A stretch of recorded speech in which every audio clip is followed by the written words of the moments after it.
The Mazda Miata. Also known as the Unos Roadster in Japan, the Mazda Miata is one of the best-selling sports cars you can buy today. I know that might sound a little opinionated, so I'll just let the numbers speak for themselves.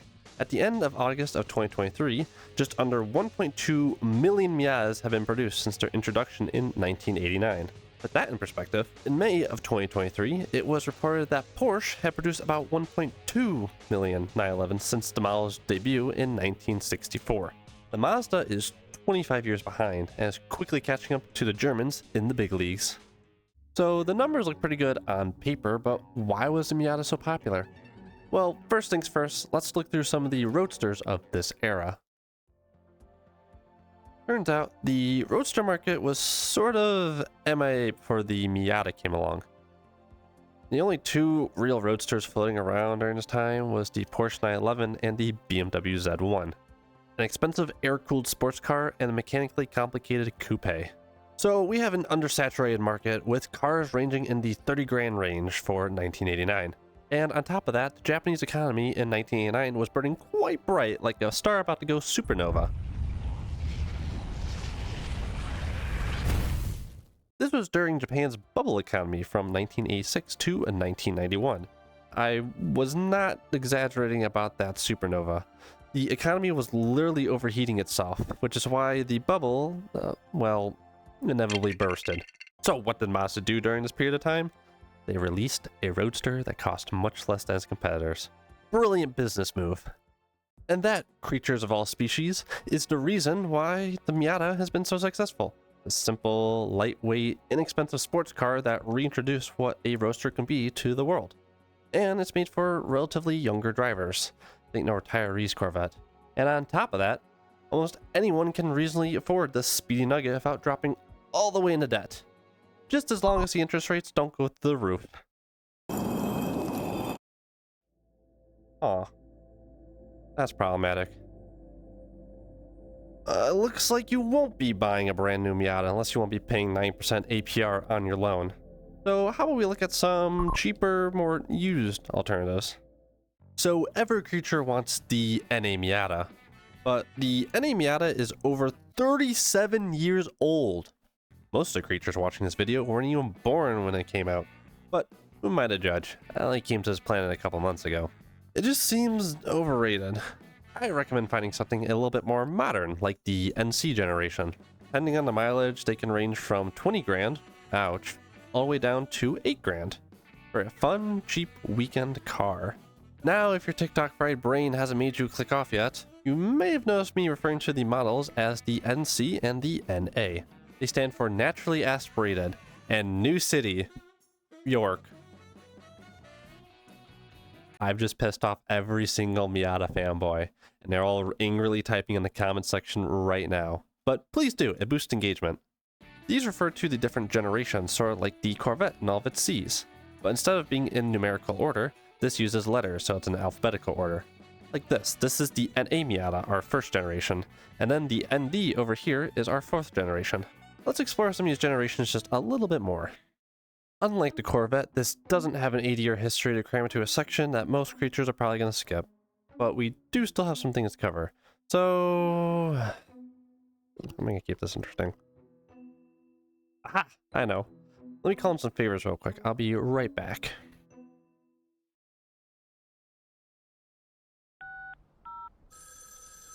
Hello? Hello? Hello? Who's this? Who's this? I'm asking the questions. I called you. No, I called you, and you sound like the ugliest son of a bitch I ever heard. You sound like the physical manifestation of some loser's inner demons. Well, you sound like some total chode's inability to confront the reality of his past actions. If I ever get your stinky mug in my line of sight, I swear to Chekhov, I'll cock your clock off. Well, I'm going to be the bigger man and hang up first. Damn it. Alrighty. Creatures of all species, I give you Aspen. Whoa there. Would you mind taking over for me? If I keep talking any longer, I think I might put the audience to sleep. Yep, certainly, Nevea. Danke. Where to begin? Yes. How will we start on where the Miata name originates from? According to this ancient blog post I found, the name Miata is in tandem with a old German word, mead. Mead is a beverage culturally important to the Nords, and appears throughout their legends, especially regarding the Sylvangard. Other races also enjoy mead, including the Ultimer, who refer to it as a honey wine. Oh wait, wrong wiki. Mead. M-E-E-D, not M-E-A-D. Mead just means reward. I'm not sure how convinced I am about that, since the only term I could find for mead is marked as an Old English term. But this was allegedly confirmed many years ago by Bob Hall, an American motoring journalist. However, it's still not known if this is what Mazda envisioned when creating the Miata line. Anyways, on to the star of our show, the NA Miata. The NA Miata was revealed to the Chicago Auto Show on February 10th of 1989 at the sweet low price of $14,000, which in today's money would be about $37,000. The Miata was inspired by many roadsters before its time, such as the Triumph Spitfire and the Fiat 124 Spider. This tiny icon was designed by Satomu Tamatano. He designed the iconic NA, which we have here, and the NB Miata. Unfortunately, he passed away in September of 2025. A moment of silence for Tom. May his image forever live on in his lightweight roadster.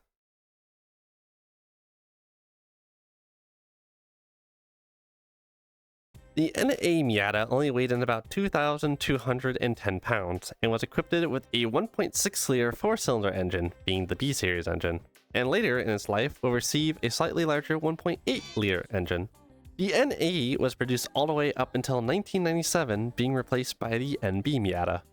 I loved NB Miata, like the baby version of the Dodge Viper. Look at it, it's so good. I just wanna Aspen. The NB Miata, please? Right, sorry. Tragically, the Miata lost its pop-up headlights with the new generation.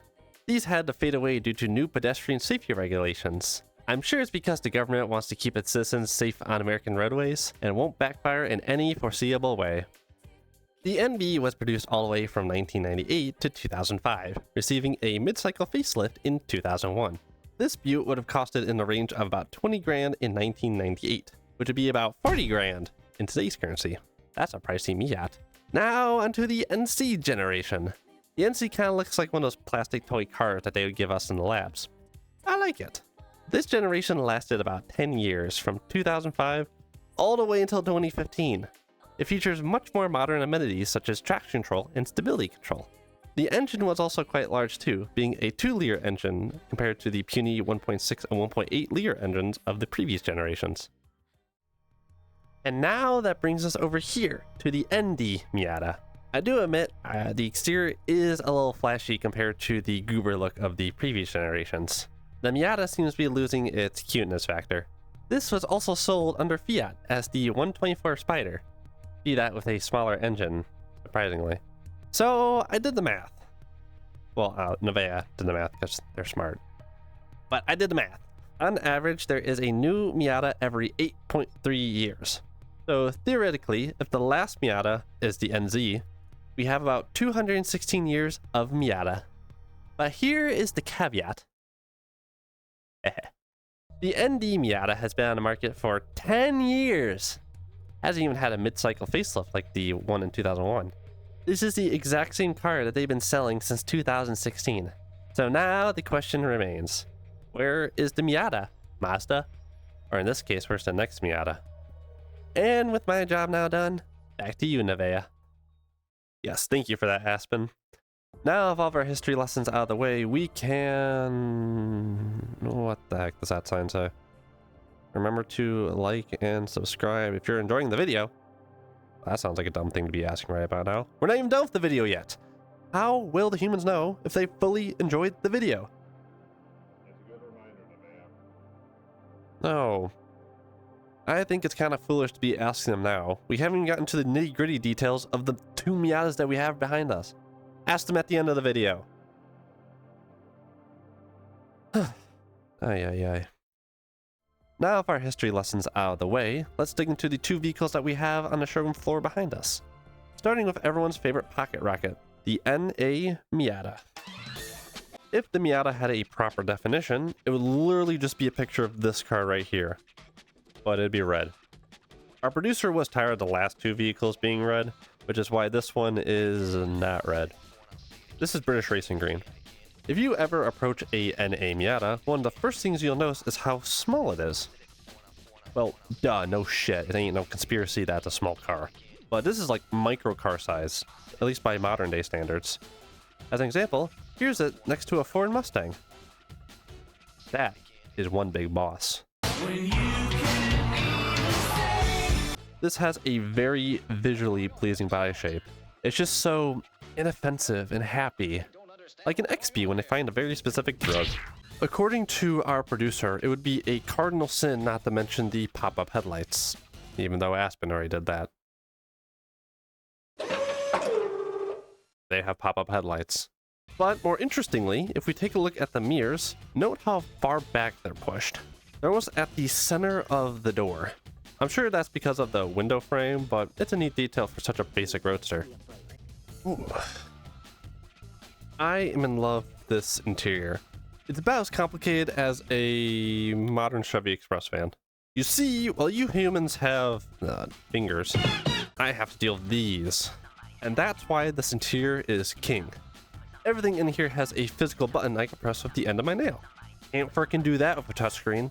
In here, simplicity beats all. 5-speed manual transmission, hand crank windows, AM/FM radio with a cassette player, cup holders, dedicated cigarette lighter. This was coming off the 80s when every creature was smoking. And that's all you really need in a car. Well, aside from some wheels and engine. Maybe air conditioning, which this vehicle is equipped with, but you have a retractable soft top. Just pull off the top if you're warm. I rate this vehicle a 9 out of 10. But the dashboard lights up green, which is pretty cool to me. So, 10 out of 10. Now, let's see how this stacks up against the NA's little brother, the ND Miata. You know, this is the exact same car that Mazda's been selling since 2016. It hasn't even had a mid-cycle facelift yet. Alright, don't get me wrong. I think it looks pretty good. It just looks so mad. Look at the NC, for example. The NC just looks so stupidly happy, like the stupid little happy car that it is. This looks too mad. It looks like every single angry vehicle on the market right now. Mazda really needs to facelift this thing, or at least do something with it. It's been 10 years. Alright, I know I've been dissing a lot on the ND Miata, so how about I shed some light on it for us? Mazda has done their best to keep the Miata as small as possible. Yes, the ND is a little bit wider, but visually they are almost the exact same length. From the looks of it, the ND is only just a little bit longer at the front, presumably to pass modern safety standards. And to that, I say, bravo, Mazda. This thing doesn't have any fancy headlights, so since we're back here, let's talk about the taillights. I do really like these taillights. I think they look really good with the limited space that it had in the back. The circle, and the way that they taper off. It's just nice. I like it. And now this brings us to the part I've personally been dreading. The interior of the ND Miata.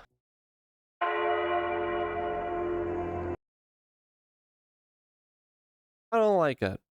I hate touchscreens. I can't frickin' use them. Every time I've ever used one, I've scratched the living daylights out of the screen and I get in trouble. Oh, well, I guess you don't have that issue. Even so, I think if Mazda found a way to do away or integrate the screen better, this interior would just be a little less mid. I'm sure to some people this is a fine interior, but it just feels really busy and cramped in here. But I think I know why. Take a look between the NA and the ND's interiors and note some of the colors. The NA is either one color or two-tone, which makes it really easy on the eyes. The ND Miata has red stitching, a black interior, a panel matching the exterior color, chrome dials, and then the screen. They really need to figure out how to integrate this thing better. Plus, there are a lot of buttons in here, which clutters this already small interior. And then to add insult to injury, there's no glove box. So imagine this with me. Imagine you somehow got your Mazda Miata up to the blistering speed of 80 miles an hour. There's a cop waiting for you at the end, so they clock your ass and they pull you over. They come up to your window and ask you for your driver's license and registration. Where are you going to keep your registration? Can't keep it in the glove box because that doesn't exist. The only other logical place they can really put it is in the trunk. So that means you have to hop out of your car, go into your trunk during a traffic stop, and then hand over your information. Who the hell designed this interior? And then on top of that, you don't even have cup holders molded into the center console. They're like these weird clip-on things. Like, come on, Mazda. The NA got that right 37 years ago, and also had a glove box. Okay, something positive about this thing. There's speakers in the headrest. That's a nice touch. Having speakers just in the door would make the music indistinguishable at high speeds. Pretty clever move on Mazda's part. There are these two VR games I've been playing a lot recently, and I think it makes for a very good comparison between the ND and the NA Miata. These games being Budget Cuts and Budget Cuts 2 Mission and Solitary. For those who don't know, Budget Cuts is one of the best VR stealth games out there. I personally recommend the first game because it runs smooth, it feels great, and you can put buckets on your head. The gameplay of Budget Cuts 1 is excellent. It's simple and straightforward, kind of like our NA Miata. There are no weird mechanics or BS enemies that ruin your day. Just you, robots, and some I mean very sharp letter openers. I guess there's HR, which can be a little bit rough if you don't know where you're going, but you're still jamming yourself into ventilation shafts in an office environment to escape your pursuers. But one of the best pieces is right here. A pager, you might ask. If you don't know what to do next, or you need just a reminder, plug a number into a nearby phone, granted that it works, and your partner on the other line will tell you exactly what you need to do next, or give you a code. It's freaking genius! I don't know why more games don't do this. It makes you feel like you're engaging with the plot rather than the plot engaging with you. Budget Cuts 2 is a lot like our ND Miata. It added a lot of unnecessary complexity to an already good idea, like this bow thing, and whatever this BS grenade launcher enemy is. Also, remember the pager I was talking about like 10 seconds ago? Yeah, replaced by this earpiece. Then you got Winda talking to you every like 5 seconds telling you where to go. Then there's the locomotion. The way you move around between the Budget Cuts games is through a non-patented portal device. This used up one of your free hands, but luckily for me and you, we have 2 hands. So you can have a knife in one hand, portal gun in the other, ready to pounce on your enemies like the speedy assassin you are. The bow is a 2-handed weapon, meaning you can't move while lining up your shot. A very nice thing to have when there are a bunch of robots rolling around with the 357 Magnum from Half-Life and grenade launchers. Also, not to mention that the grenade launcher enemies have shields. It's so hard to hit them. But I think my biggest gripe is how open the areas are. You're no longer sneaking around tight office spaces, jumping between cubicles, fearing for your life. No. Now you're planted in warehouses and gray rooftops. And who doesn't fucking love that? This isn't Mirror's Edge, this is a slow stealth game. Nevaeh! What? Oh lord, and I thought I got distracted. Nevaeh, what point are you trying to make again? Yeah, the point. Yes! The NA Miata is so good because of how simple and straightforward it is. Like the first Budget Cuts. This is a sports car, not a luxury car. The ND Miata seems to have suffered from a lot of feature creep, like Budget Cuts 2. I mean, it's a summer car, and it has heated seats. You're never going to escape electronic stability control or ABS, but the Miata is escaping what it's meant to represent. A basic sports car with a few nice amenities.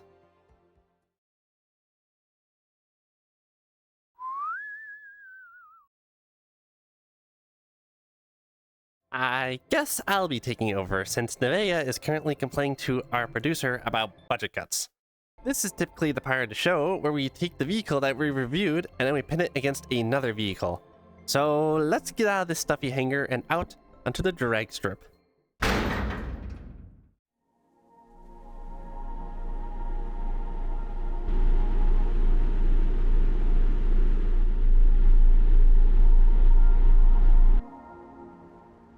Don't worry, we're not going to be taking the Corvette from the last episode and then pinning it up against the Miata. That wouldn't be very fun now, would it? Welcome every creature to the slowest drag race in the world. Look, it's no secret that these cars aren't all that fast, but that's sort of the point of the Miata.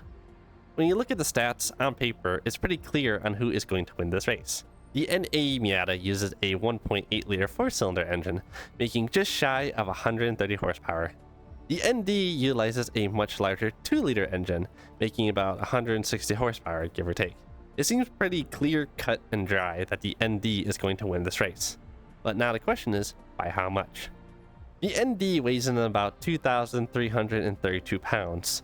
The NA has a little less weight to throw around, weighing in at about 2,292 pounds. Quite amazing that the Mazda Miata has only gained about 40 pounds over the past 37 years. Now, enough of me yapping. Let the race commence!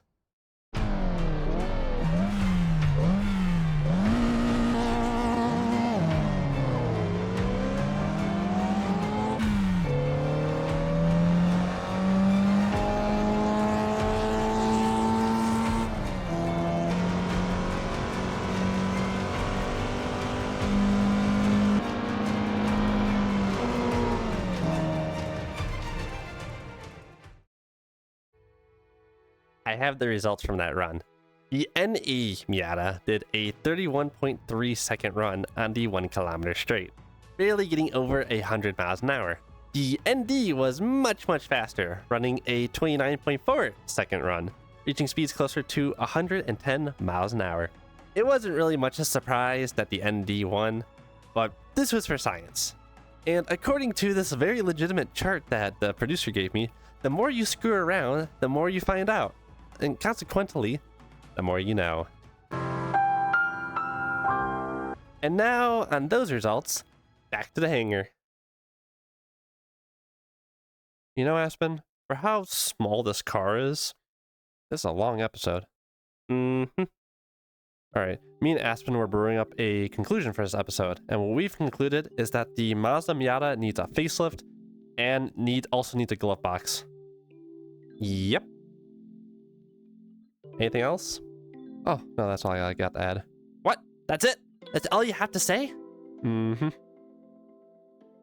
It's been a freaking... How long is this episode? Editor, how long is this episode? Put it here. Damn, that's a long episode. And that is all you gotta say? Uh-huh. Now, this is the part of the video where I tell people to like and subscribe. Like and subscribe. And feel free to criticize me in the comment section down below. It boosts engagement. Now, if you'll excuse me, I'm gonna go raid our producer's Steam library and figure out why he owns 2 different versions of Skyrim. See all of you next year. Well, that's disappointing. Well, I have something to say. The Mazda Miata, despite severely lacking a glove box, is still one of the best new sports cars you can buy today. It's just on a really old body. It's a worthwhile vehicle, even in the used market. So if you have the financial means and you're looking for a small, reliable sports car, definitely look into the ND, or even the NC generation. I'm willing to bet, as we are speaking right now, Mazda is working on the NE generation and making something truly spectacular for us.